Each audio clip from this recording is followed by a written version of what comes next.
बारूकनी एकादशी व्रत कथा 2025। धर्मराज युधिष्ठिर बोले, हे भगवान, मैं आपको नमस्कार करता हूँ। आपने चैत्र मास के शुक्ल पक्ष की एकादशी अर्थात कामदा एकादशी के बारे में विस्तार पूर्वक बतलाया। अब आप कृपा करके वैशाख कृष्ण एकादशी का क्या नाम है तथा उसकी विधि एवं महात्म्य क्या है। भगवान श्री कृष्ण ने कहा, हे राजेश्वर, वैशाख मास के कृष्ण पक्ष की एकादशी को वरुथिनी एकादशी के नाम से जाना जाता है। ये सौभाग्य देने वाली, सब पापों को नष्ट करने वाली तथा अंत में मोक्ष देने वाली है।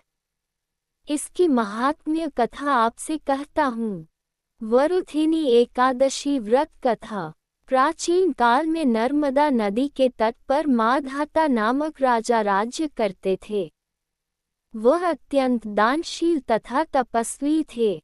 एक दिन जब वह जंगल में तपस्या कर रहे थे, तभी न जाने कहां से एक जंगली भालू आया और राजा का पैर चबाने लगा।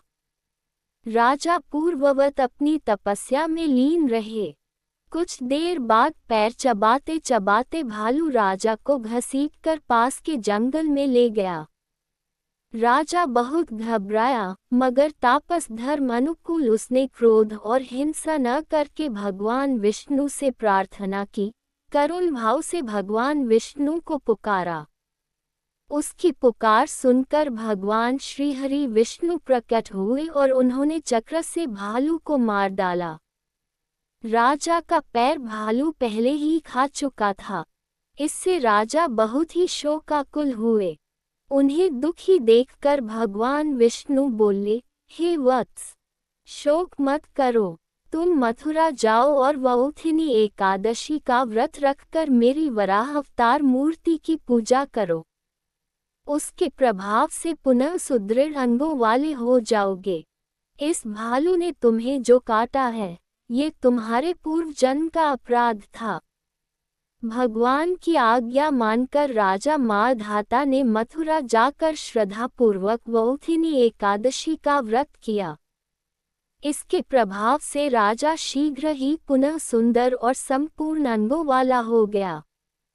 इसी एकादशी के प्रभाव से राजा माधाता स्वर्ग गए थे। जो भी व्यक्ति भय से पीड़ित है उसे वरुथिनी एकादशी का व्रत रखकर भगवान विष्णु का स्मरण करना चाहिए। इस व्रत को करने से समस्त पापों का नाश होकर मोक्ष मिलता है।